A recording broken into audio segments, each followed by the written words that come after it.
है और मैं हूं श्रीमती सीमा श्रीवास्तव। कल के वीडियो में हमने गुण स्वर संधि पर चर्चा की थी। ठीक, गुण स्वर संधि का सूत्र बताया था, उसको परिभाषित करते हुए उसकी व्याख्या बताई थी और उसके बाद उसके उदाहरण बताए थे और उसके बाद गुण स्वर के बारे में बताया था। और सबसे खास बात क्या थी कि गुण स्वर संधि पहचानने का तरीका बताया था। ठीक है, कि गुण स्वर संधि आप कैसे पहचान जाएंगे एग्जाम में। ठीक, और यदि आपको संधि नहीं भी समझ में आई है तो कोई दिक्कत नहीं, कोई चिंता करने की आवश्यकता नहीं है। जो हमने आपको कल तुक्का बताया था, ठीक है, कि स्वर के ऊपर ए की मात्रा हो, ओ की मात्रा हो, रा लगा हो, आधा ला हो, तो गुण स्वर संधि की पहचान हो। यदि आप उस तुक्के को, फंडे को समझ जाएंगे, याद रखेंगे, तो आपका यूपी टेट कोई रोक नहीं सकता। इस बात को मैं गारंटी के साथ कह सकती हूँ। ठीक है, और उसके कुछ अपवाद भी है, ऐसा नहीं है, लेकिन वो अपवाद आपके सिलेबस से बाहर है, वो आपके कोर्स में नहीं है। ठीक है, उसको हम अपवादों पर चर्चा टीजीटी पीजीटी के वीडियो में हम अपवादों पर चर्चा करें। आपका सिर्फ इसी तुक्के से ही काम चल जाएगा। आप तुक्का समझ लीजिए, बस इसी से आपका काम। ठीक है, और अब उसी पाठ्यक्रम के आगे की श्रृंखला में मैं आज वृद्धि स्वर संधि शुरू करने जा रही हूँ। ठीक है, वृद्धि स्वर संधि, आप इसका सूत्र क्या है? वृद्धि रीच। ठीक है, आप सबसे पहले हम इस सूत्र को तोड़ते हैं। क्या करते हैं? तोड़ते हैं, इसका विग्रह करते हैं। ठीक, और जब हम इसका विग्रह करते हैं तो क्या निकलता है? वृद्धि ह। ठीक, रा के स्थान पे विसर्ग हो गया और ए जी को हमने यहाँ पर पुनः लिख लिया। ठीक, तो हमारा विग्रह हो गया वृद्धि एज। ठीक है, अब इसके बाद क्या है? ये जो वृद्धि है, ठीक, ये इक्वल वाली स्थिति है। वृद्धि क्या है? इक्वल माने बराबर वाली स्थिति है। ठीक, और एज है, जब हम एज को तोड़ते हैं तो इसमें एज निकलता है। क्या निकलता है? एज। और एज का मतलब एज प्रत्याहार। ठीक है, और एज का सप्तमी एक वचन में रूप बनता है एज। तो इनको कहना था ये द्वितीय पद की स्थिति है। ठीक, तो अब इनको कहना था कि एज होने पर, तो चूंकि में या पर में सप्तमी लगती है, इसलिए एज पद को इन्होंने सप्तमी एक वचन में रख दिया। ठीक है, और जब इसको हमने तोड़ा तो पद हमारा निकला एज। ठीक, तो अब जो वृद्धि पद है वो इक्वल वाली, बराबर वाली स्थिति हो गई, और जो एज पद है वो द्वितीय पद की स्थिति हो गई। पूर्व पद की कोई स्थिति सूत्र में नहीं बताई गई है। क्यों नहीं बताई गई है? क्योंकि इसमें पूर्व पद में भी वही गुण स्वर वाली स्थिति रहेगी, अर्थात क्या? आ वर्ण। ठीक, इस बात को इन्होंने इस सूत्र में नहीं बताया। क्यों? अच्छा, इसलिए नहीं बताया कि जो वृद्धि स्वर संधि गुण का अपवाद है, ये बहुत ही महत्वपूर्ण बात है सबके लिए जानने के लिए, कि गुणापवाद सूत्र वृद्धि के लिए कहा गया। ठीक, जो वृद्धि स्वर संधि वो गुण संधि का अपवाद है। ठीक है, और उसके ठीक बाद वाली स्थिति है, गुण के ठीक बाद वाली स्थिति है, इसलिए बार बार पुनः उस चीज को कहना वो आवश्यक नहीं समझे कि आवर्ण आवर्ण गुण में भी कहा और वृद्धि में भी पुनः कहे, तो ये अंडरस्टूड है। ठीक है, तो यहाँ पर पूर्व पद में क्या होगा? आवर्ण, अर्थात ह्रस्व दीर्घ प्लुत कोई भी आवर्ण कहा जाए तो आप समझ जाइए कि उसके सारे भेदों पे चर्चा हो रही है। वर्ण पद हमेशा स्वर के बाद ही लगता है, कभी भी व्यंजन के बाद वर्ण पद का प्रयोग नहीं किया। वर्ण एक पद है। ठीक है, तो जब वर्ण कह दिया तो जिस हमेशा स्वर के बाद लगता है वर्ण पद, और जिस स्वर के बाद लगता है उसका मतलब उसके सारे भेद गृहीत हैं। ठीक, सारे भेद आ जाए, तो आवर्ण इन्होंने कह दिया तो इसमें आवर्ण में सारे भेद आ गए, ह्रस्व दीर्घ प्लुत सारे भेद आ गए। ठीक, तो अब हमारी स्थिति इस प्रकार से स्पष्ट हो गई। कह रहे हैं क्या? कि यदि आवर्ण के पश्चात एच प्रत्याहार आए तो वृद्धि एकादेश हो जाता है। ठीक है, ये हमारी सूत्र की परिभाषा हो गई। ठीक, परिभाषा क्या बन गई? फिर से बता दें कि यदि आवर्ण के पश्चात एच प्रत्याहार आए तो दोनों के स्थान पर वृद्धि एकादेश हो जाता है। ठीक,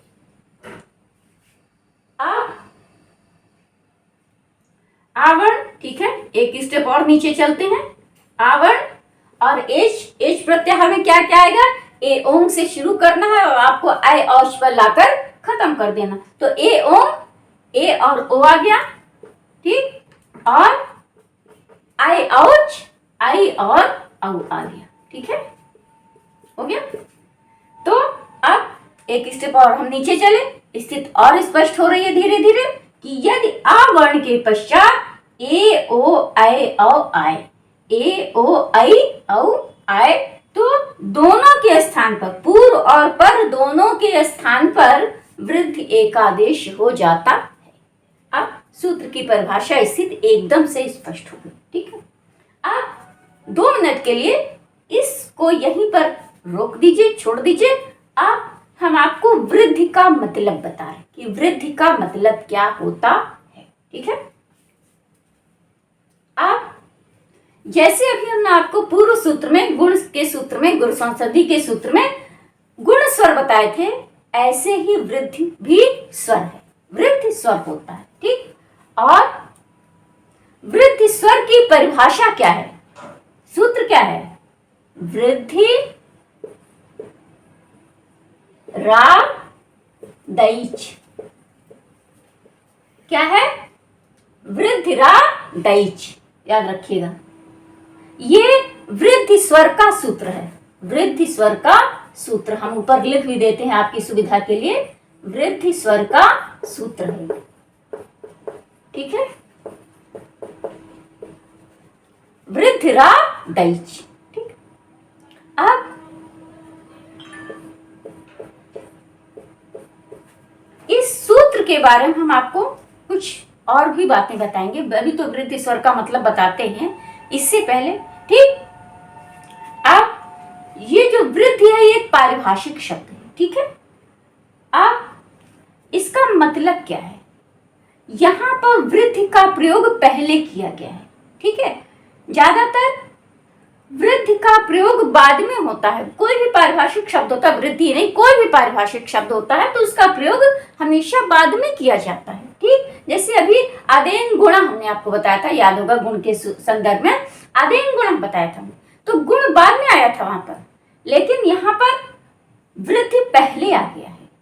वृद्धि पहले क्यों आया है, इसका हम आपको मतलब बताएं। ये जो वृद्धि रा दैच सूत्र है, वो जो महर्षि पाणिनि के अष्टाध्यायी का सबसे पहला सूत्र, देखिए हमने संख्या भी लिख दी इसीलिए आपको, प्रथम अध्याय के प्रथम पाद का प्रथम सूत्र है ये, ठीक, ठीक है। अच्छा, ये जो वृद्धि रा दैच सूत्र है, ये महर्षि पाणिनि की जो अष्टाध्यायी का मंगलाचरण हुआ है। इस सूत्र के माध्यम से महर्षि पाणिनि ने अपने अष्टाध्यायी नामक ग्रंथ का मंगलाचरण किया है, ठीक है। कि वृद्धि जो हम ग्रंथ लिखने जा रहे हैं, ठीक, उसकी संसार में वृद्धि हो, उस ग्रंथ को लोग अधिक से अधिक पढ़ें, जाने, समझें, और प्लस उसके साथ ही मेरे नाम की भी वृद्धि हो, ठीक, मेरे ग्रंथ की वृद्धि हो और उसके साथ साथ मेरे भी नाम, यश और कीर्ति की वृद्धि हो। तो वृद्धि का पहला मतलब ये है, वृद्धि का मतलब ये है, ठीक है।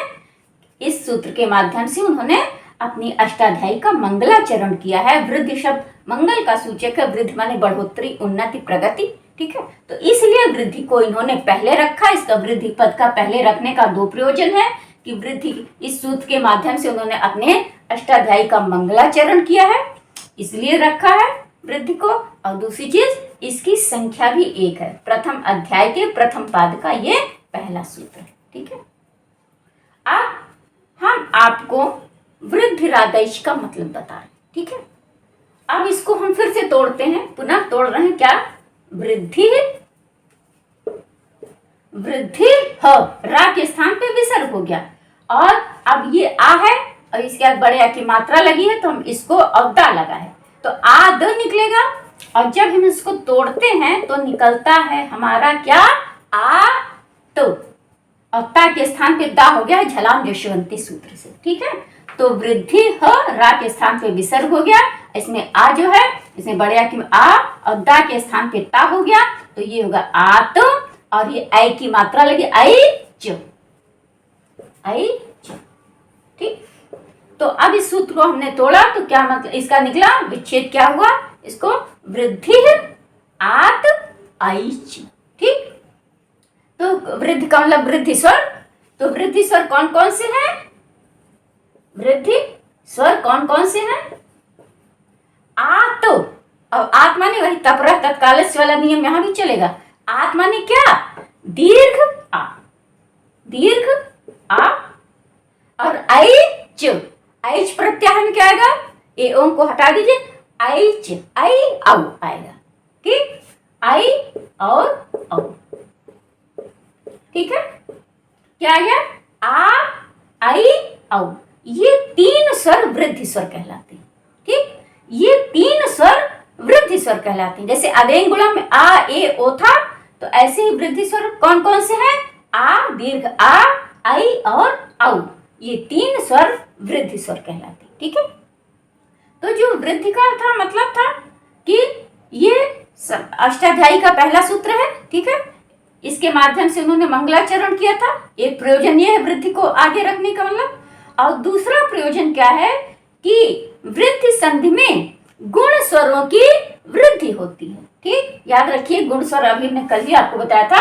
गुण स्वर क्या है, आ ए ओ। ठीक है, ये गुण स्वर थे आपके। तो अब इन्हीं गुण स्वरों की वृद्धि हो गई ना। देखिए यहाँ पे ह्रस्व आ था, इसकी वृद्धि हुई तो क्या हो गया, दीर्घ आ हो गया। ए की वृद्धि हुई तो क्या हो गया, आई हो गया। ओ की वृद्धि हुई तो क्या हो गया, औ हो गया। तो इसका दो प्रयोजन है वृद्धि का। एक तो अष्टाध्यायी का ये मंगलाचरण है, इसके नाम से हुआ है कि इनकी वृद्धि होती है। ठीक, इनकी वृद्धि हो इस ग्रंथ की। और दूसरा मतलब क्या गया कि इसमें गुण स्वरों की वृद्धि होती है। ठीक, गुण स्वर ये हमने लिख दिया है आज फिर से आपको, ह्रस्व आ ए और औ ओ सॉरी। और इन्हीं स्वरों की, गुण स्वरों की इसमें वृद्धि होती है। गुण स्वर की वृद्धि हो गई। यहाँ पर ह्रस्व आ था तो दीर्घ आ हो गया, यहाँ पर ए था तो आई हो गया, यहाँ पर ओ था तो औ हो गया। ठीक, इस प्रकार से यहाँ पर गुण स्वरों की वृद्धि हो गई। इसको याद रखिएगा, इस पर क्वेश्चन भी बन सकते हैं। ठीक, कि वृद्धि स्वर हैं कौन कौन से, आ आई औ। ठीक, चार ऑप्शन दे दे। ठीक है, आ आई औ, ये तो इसमें ये सही ऑप्शन होगा आपका क्या, दीर्घ आ आई औ दे दे, या गुण स्वर ही दे दें, आ ए ओ दे दें। ठीक, या इनमें से एक आध चार हटा दें, कुछ भी कर दें, तो सही ऑप्शन है। पहले नंबर पूछ सकता है वृद्धि स्वरों की संख्या है 3 4 8 10, तो आप किस पर टिक करेंगे, 3 पर। वृद्धि स्वरों की संख्या कुल कितनी है, 3। ठीक, इन तीनों में से कोई ऑप्शन दे दे कि वृद्धि स्वर है, इन तीनों में से एक ऑप्शन कोई देता है तो है, नहीं देता तो नहीं है। ठीक है, तो ये चीज हो गई। अब इस चीज को आप आज, ठीक है, आज हम अपने इस वीडियो को यहीं पर अभी समाप्त करते हैं। ठीक, और कल जुड़े रहिएगा हमारे वीडियो से। ठीक है, अब अभी जो हमने इस चीज को बताया है, इसी चीज को जो अब हम एग्जाम्पल उदाहरण के द्वारा आपको सिद्ध करके बताएंगे। अभी हमने जो परिभाषा बताई है, ठीक है, कि आ वर्ण के पश्चात एच प्रत्याहार आए, अर्थात ए ओ आई औ आए, तो दोनों के स्थान पर दीर्घ वृद्धि एकादेश हो जाता है। ठीक है, अब इसी बात को हम उदाहरण के द्वारा कल आपको सिद्ध करके बताएंगे।